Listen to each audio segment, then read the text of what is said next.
Welcome to the first edition of Thank God It's Friday News. I hope to do this on a weekly basis. Just a weekly compilation of stories, some serious, some not so serious. Mostly not so serious, because you can't take yourself seriously all the time. It begins to grate on you. So, let's just dig right in. We'll start with this. This is the most recent, and these will be done in no particular order. This comes from Reddit. Hi, I'm a developer at YouTube, and I've come here to warn you all about something the development team was ordered to do from the higher-ups at the company. Currently, internet users are flagged in the system based on Google and YouTube search histories and websites visited. They compile data on user information about which sites are visited most frequently and come up with a personality profile that they have set categories up for. One of those is a high-risk category, which are usually internet users who frequent conservative message boards and websites, view YouTube videos we also monitor, and other such areas of the internet. 4chan users are heavily monitored, particularly those of you who frequent /poll/. They collect a lot of data about you, where you work, and many other things you'd be shocked to know about. They compile that data and share it with the Southern Poverty Law Center, NSA, and FBI, which should be no surprise, but from the horse's mouth, supposedly. Take from it what you will. I am just a humble reporter. A muckracker, like there's any left. There's one, Greg Palast. Although that shouldn't really come as a surprise to many of you, what you should take heed to is that Google is sharing some of this information with leftist groups whose goals are to destroy the lives of those people who fall under these conservative groups. So, take of it what you will. Now we'll get into this story, and you'll see why. Sickened me. And I don't even know who to be more disgusted at. Mayor defends convicted sex offender re-elected as town fire chief. A convicted sex offender who won re-election as a small Pennsylvania town's fire chief is causing controversy after the mayor defended his victory. So this guy was caught, he was convicted of having sex with a 4-year-old in 2001. Served 5 to 10 for, dig this, involuntary deviant sexual intercourse. So he was released, registered as a sex offender, and began in 2010 volunteering with the Spartanburg Fire Department. The fire department recently re-elected Gilbert to serve as the town's fire chief, which is an unpaid position. His victim's mother told the Corey Journal that Gilbert should not be in a position where he should interact with children. You think? And is outraged that the fire department and members of the community have allowed him to serve as a fire chief. They are just sweeping this under the rug. They are putting other lives at stake. She goes on to say, here's Wagner. I support the fire department and their decision to have him as chief. This is the mayor.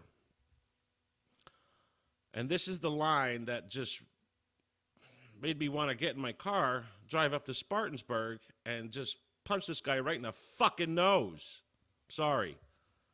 I will try to keep cursing to a minimal, but let me tell you something. This next line, I don't know why she won't drop this. Wow. I don't know why the mother of a 4-year-old who was raped just won't fucking drop it. What's the deal with this lady? What's her problem? And that's it. That's all I got. State police, I'll conclude with this. State police say it is up to each town to decide whether convicted sex offenders who have completed their sentences can hold public office at the local level. Yep. Spartanburg, Pennsylvania, ladies and gentlemen. I suggest everyone email, call. This is disgusting. Let's move on.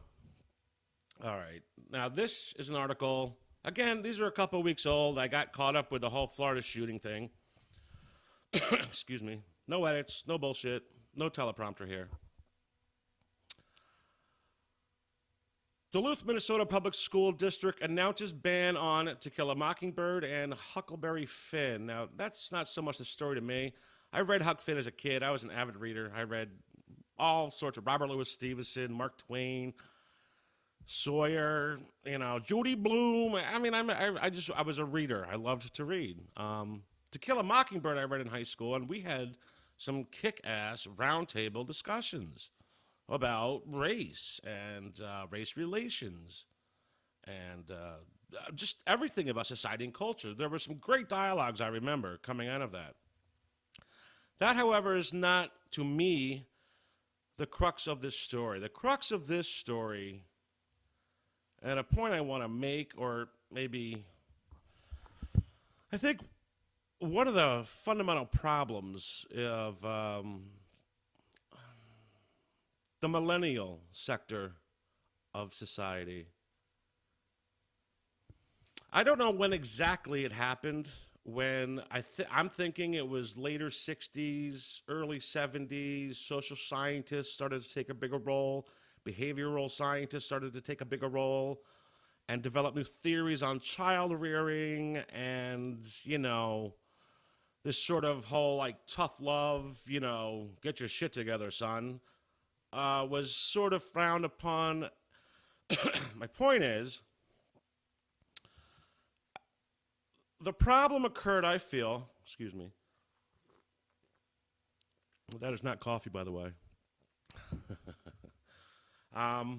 Is when we stopped asking people, what do you think?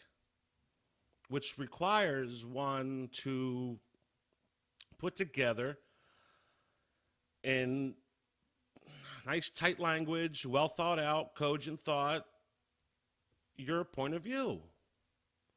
And then we shifted, started asking people, well, how do you feel? And as a result, and I'm not going to do a bunch of cutaways with the social justice warriors screaming and crying, and you've seen it. It disgusts you, I imagine, as much as it does me. But I think that's why, because when you ask somebody, well, how do you feel? And we'll move into this. This is why the local NAACP chapter published a statement praising the decision to ban the books due to their hurtful nature. So how do you feel about that? Hurtful. Well, what do you think about that? Insert the sound of crickets. You can intellectually see the difference.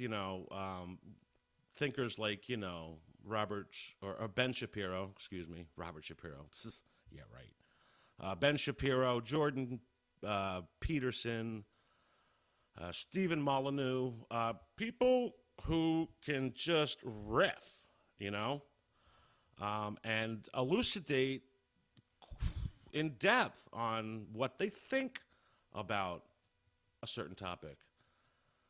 So I think this is why you have what has turned into the university now.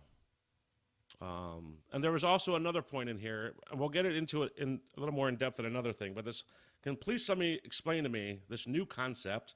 Maybe it's not so new. This notion of inclusion via exclusion. It's just something that seems a little counterintuitive to me. Maybe I'm a little... Moving right along. Here's a story.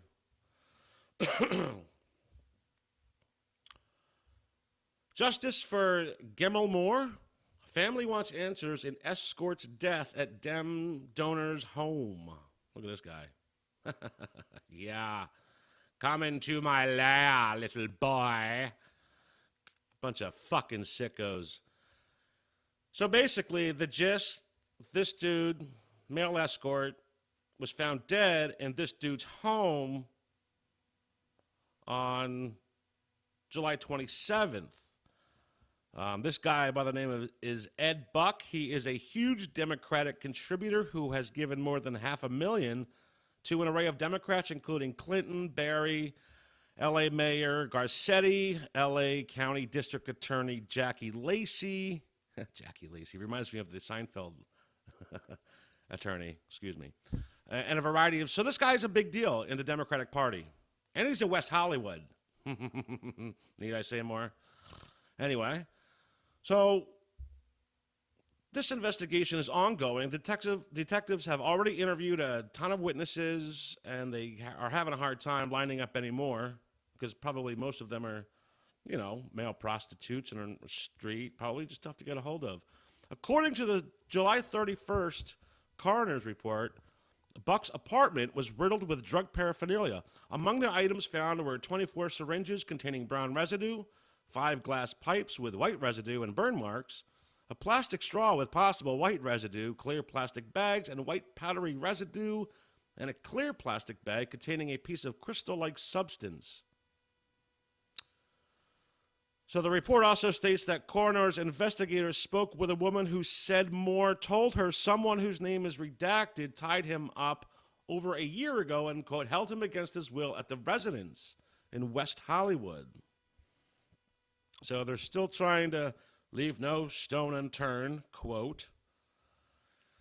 Supposedly this guy, not supposedly, excuse me, this guy wrote a journal. Among the items being investigated is a journal that Moore appears to have kept, which investigators discovered. Here's a quote, an excerpt, quote, and this is Gamble Moore. I honestly don't know what to do. I've become addicted to drugs, and the worst one at that. He goes on, and this is in December. He continues, quote, Ed Buck is the one to thank. He gave me my first injection of crystal meth. It was very painful. But after all the troubles, I became addicted. His final entry was dated December 3rd, 2016, and it reads, if it didn't hurt so bad, I'd kill myself. But I'll let Ed Buck do it for now. And you can see a shot of his writing. You could tell by his handwriting if he's right-handed. And obviously I'm not an expert. But it's pointing towards the left. You know, it's slanted that way, which means that he's, as much as he's wanting to reveal, there's also a bit of contain within that. He's not free-flowing left to right and just trying to get it all out there. His writing is coming from this angle, and so he's still containing information. That's just my take on writing. You know, I just dig. I think it's called graphology. Is the study of handwriting. Anyway. So his family set up a website. So I'm just trying to figure out why the fuck Ed Buck is not in jail. It seems to me there's a tremendous amount of, you know, evidence to suggest that at the very least this guy wrongfully died in his house due to a drug overdose. So, getting Ed Buck off the streets and prosecuted to the fullest extent of the law for preying on and taking advantage, this is his mother, excuse me, of my son and others like him is her only goal. So, yeah, there will be no justice, all right? Let's face it. This one I might not do because... no, I'm not going to do that because I was going to do a little age-old chuck-a-wheelie thing, and I'm just not going to do it. I'm not, you know, I don't think it's going to work. I don't think it's going to play. So this story tripped me out. And this reminds me of, I don't know if you guys are into the Missing 411, David Paulides books, and I think he's written 6 so far, as a matter of fact. Fascinating work if you're not familiar with David and the Missing 411. So this is a missing whiteface skier. No, that is not racist. That's a name of a mountain or a town. Whiteface Mountain. Skier found alive in California. So New York State Police said Konstantinos Danny Philippidis, 49 of Toronto, was found 2,900 miles away Tuesday in Sacramento. I know, what's his name? Secure Team 10 covered this. As always, did a knockout job, man. The guy rocks. But I'm a little... So the average human walking speed is 3.1 miles an hour. So, I mean, at the very least, this guy would be having to cover. And I don't know from the time... I think it was 5 days. I might be mistaken. From the time he went missing until the time he was found. And this story is a real trip. I'll just read it and shut the fuck up. A skier missing from Whiteface Mountain has been found in California. Philippidis was reported missing last Wednesday, and this goes back a couple of weeks ago, by friends who said he could not be found as the resort was closing. His belongings were found at the lodge, and his car was still in the parking lot. Since then, hundreds of volunteers have spent 7,000 hours combing the mountain. Crews used canines and helicopters. The steep and icy terrain make the search even more challenging. He was reported to be in good health. The circumstances of Philippidis' experience remain under investigation. Officials have not said why he went missing. The Department of Homeland Security, New York State Police, New York Department of Conservation are all involved, even officials from Toronto. He is married, a father of 2, and a 28-year veteran Toronto firefighter. So, excuse me. He, in fact, had been skiing with a group of firefighters and retired firefighters who were, no doubt, well trained in rescue and whatnot. Should have taken my brain force today. Excuse me. So, there's a lot of... He was found alone. He did not have a history of mental illness or substance abuse. He was found wearing the same ski gear, including the helmet and goggles he was last seen in when he was reported missing. I read another article on this, and where he was actually in the act of skiing with the dudes he was with. They turn around and he's gone. Officials have not said how he traveled to Sacramento. He flew because he didn't have identification. His car was in the lot. This is a really trippy story. How does one explain a 2,900-mile trip? This is just one of those stories that tripped me out off the beaten path. Oh. Pastor had sex with possessed teen for months, deputies say. A Pasco County pastor is accused of forcing a 17-year-old girl into a series of sexual encounters by telling her she has multiple personalities, one of which was possessed by a demon that he could help pray away. Yeah, pray away is fucking right. Excuse me. So, just another example of a pastor, you know. Again, there are patterns to predators. That's really my main point with this. There are patterns of professions. And I've addressed that in other videos. This one is a trip because this one actually tied into a video I did a long time ago called an investigative manual to finding pedo rings. So, pastor says nothing weird was going on with bound naked man in car. Let me get a little...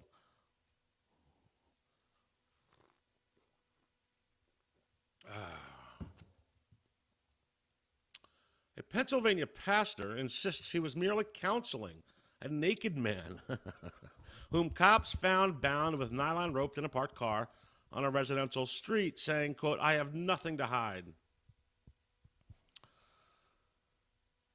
George Nelson Gregory, 61, was sitting in the back seat of a car parked outside a house in Homestead when cops, responding to a call about a suspicious vehicle, spotted a naked man bound with nylon rope in the front seat around 11:30 p.m. Friday. KDKA reported. Now, the reason that rang a bell because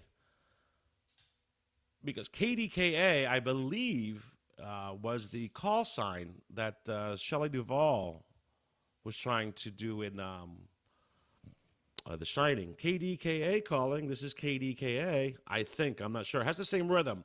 But then again, that triggered a memory of that piece. KDKA was a station that covered an early accusation of Jerry Sandusky. So Homestead is the same town in which Jerry Sandusky learned how to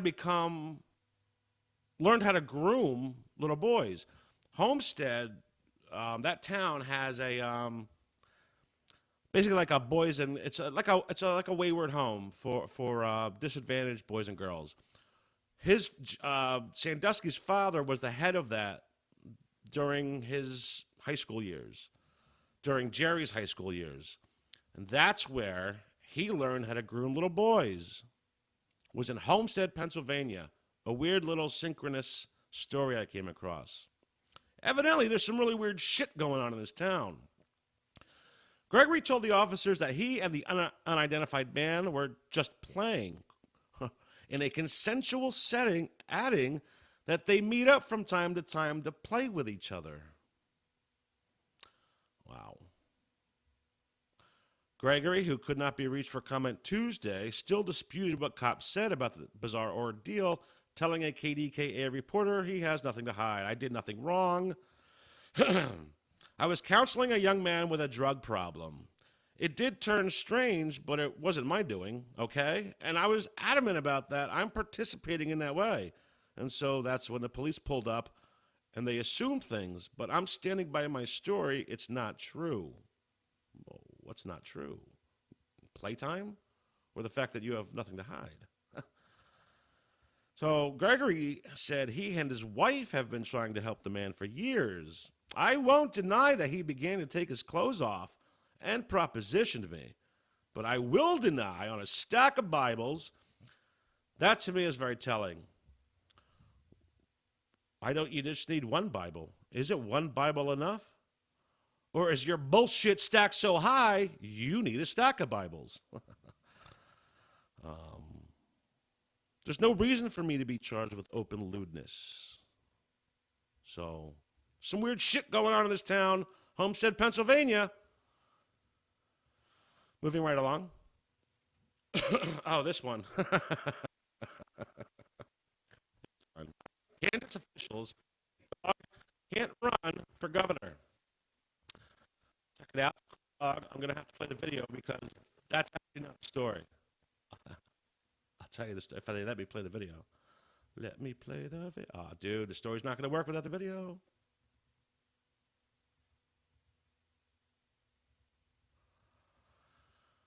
All right, well, that sucks.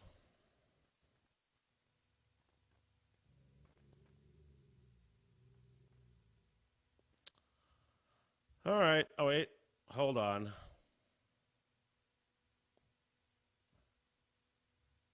All right, you know what?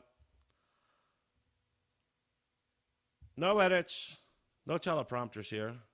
Little technical difficulty. You'll have to excuse me. Here's one that'll burn your ass. And as an aside, this brings up something that I've always wanted to make a point of. And, if you really want to understand a culture relatively quickly, all you need to do is look at their laws. And when you start looking at the age of consent laws, I mean, they go back and back and back. This whole notion of a French girl, 11, not a child, say lawyers for man, 29, accused of sexual abuse. So once again, just another example of they want to bring it down a little bit. Bring 16, we can go a little younger. 15, we can go a little. There's no quit in these scumbags, ladies and gentlemen. There is no quit in these scumbags when it comes to pedophilia, because you have to understand this. They feel like this is their fucking life source, their energetic nectar, their fucking power source, man. It's really disgusting. And this is why you will never stop it.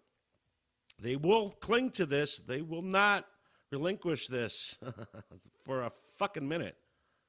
You know, obviously, you could tell when I get a little charged. 29-year-old French man went on trial on Tuesday in a Paris suburb accused of sexually abusing 11-year-old 11 in a case that has rekindled the debate about France's age of consent. Problem, reaction, solution. France does not have a legal age under which a minor cannot agree to a sexual relationship, although the country's top court has ruled that children aged 5 and under cannot consent. I did not know that. So there is no minors in France. Lawyers for the suspect argued that the girl was consenting and aware of what she was doing, while lawyers for the girl have said she was simply too young and confused to resist. Of course, she didn't know what the fuck was going on, man. She's 11.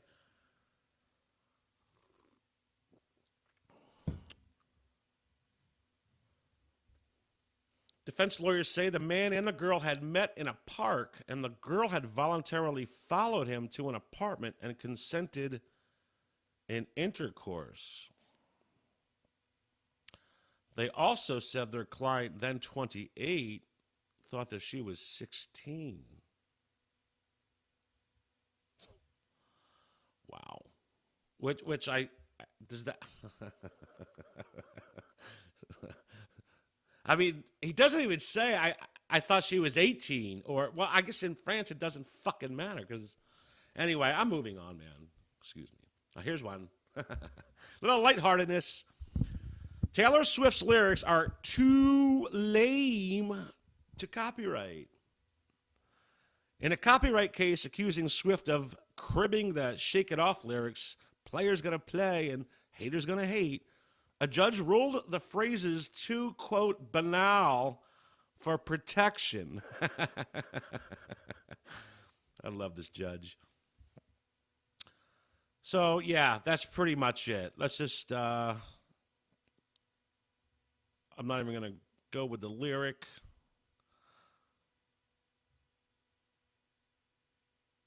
In his comments, Fitzgerald viciously dismantles the value and artistic credibility of the lyrics. A takedown made with all the affronted passion of your hippie uncle turning on a pop radio station and wailing, "It's not even music," but with the eloquence and erudition of, well, a judge. So, yeah, this is the drivel that they're actually, what a fucking joke. Drivel. It's pop culture for you. That's why I only listen to like Beethoven, Chopin, Mozart, blues. Typically, I try not to listen to shit with words, man. You know? Here's some more pedo news. They're using secret TV-style internet channels to watch web child abuse on demand. The rise of smartphones, super-fast internet, and encrypted communications, which there's no such fucking thing. Every tech company is a CIA company. It's a front company. InQtel, Cisco, Microsun Systems, Apple, Facebook. It's all fucking CIA. InQtel, Intel. There's no encryption. They have it already decrypted. So this is what they're, they've now weaponized, pedophiliazed this tech. A dossier, another dossier, by the UK-led you don't hear shit about this dossier, though.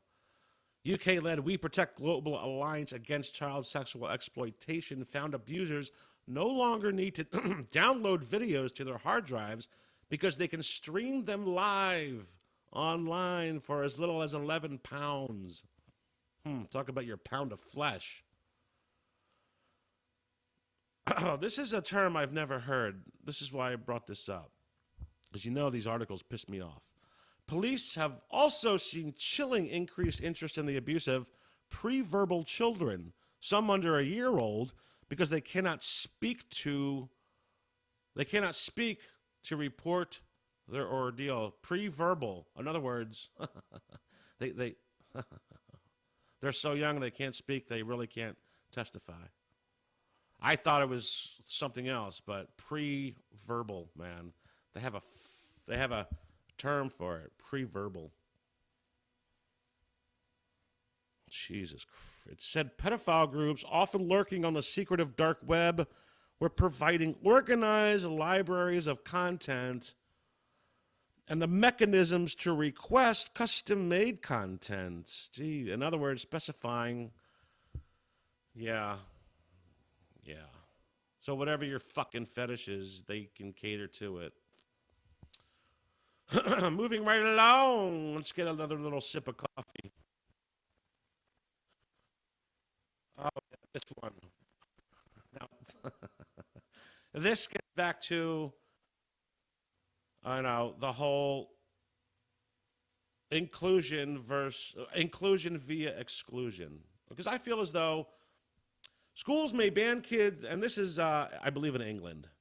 And England is like, very surprisingly, like 10 years ahead on like where they want us to be as Americans in terms of their social justice shit, their immigrant numbers. So if you look at England and Sweden and Germany, that's what they envisioned where we would be. So we are chiseling away. We have to keep chiseling. Because you're not going to get this snake from the head, man. You're not. You're going to have to battle, chop, chop, chop. You have to be consistent. So schools may ban kids from having best friends, and it's not the worst idea. Really? This is one of the most fundamental choices you have as a child. So again, this gets back to this whole idea of inclusion via exclusion. So everyone's included. You can't exclude anyone. So the students have to say goodbye, and they have Prince George to blame. The concept was introduced when the royal tot first started school a few years ago. Ben Thomas, headmaster of St. Thomas's Day School, said, "I would certainly endorse a policy which says we should have lots of good friends, not a best friend."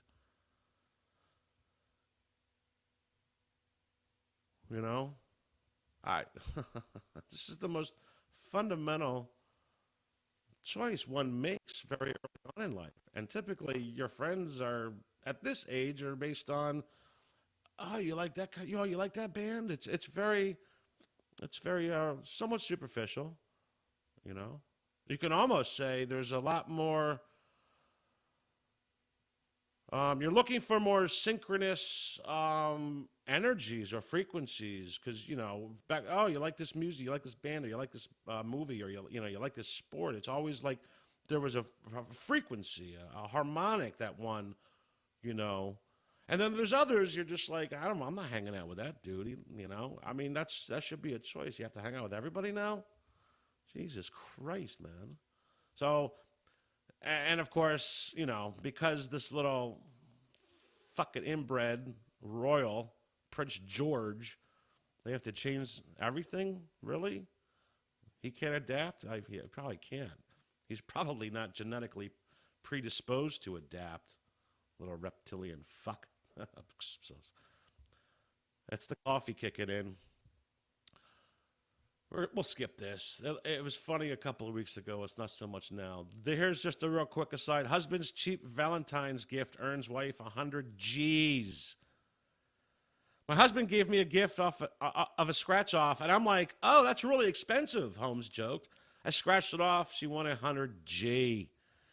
I can imagine that. Imagine Don Holmes is kicking himself in the nuts right now. Why didn't I just scratch it off? Why wasn't I the one? Perhaps not. He might love his wife. So, this is why maybe the English, maybe you should just stick to fish and chips. KFC is running out of chicken across the UK. KFC, Kentucky Fried Chicken, really? You're running out of your fucking main ingredient? And this just comes, I shit you not, this one was Goes back to the 19th of February. This one, March 1st. KFC in the UK now running out of gravy. Sorry. Just, off the beaten path stories. Not everything's going to be serious. I just find that unbelievable.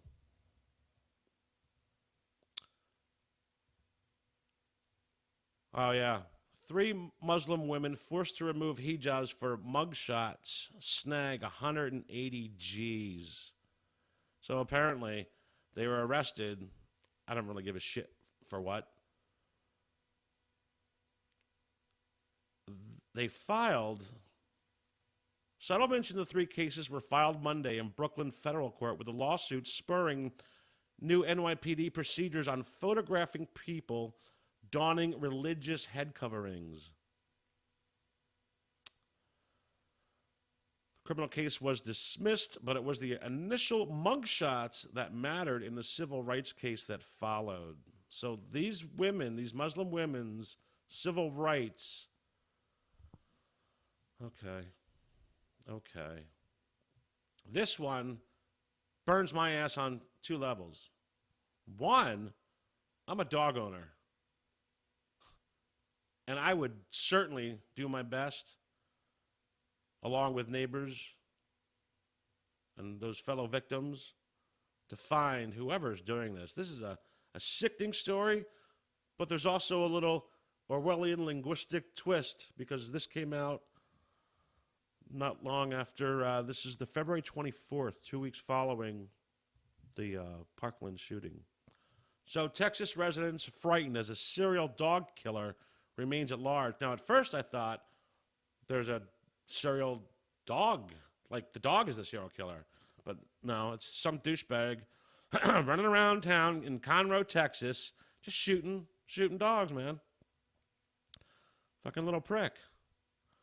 So I'm not going to go through the harrowing, but here's where I really wanted to, this is one of the guys whose dog was shot. This is not a video game. If you shoot something, it doesn't come back, he told the reporter.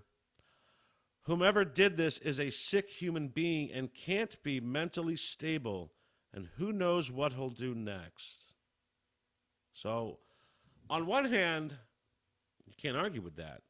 But on the other hand, there's the subtle connection between mental stability and the use of a firearm.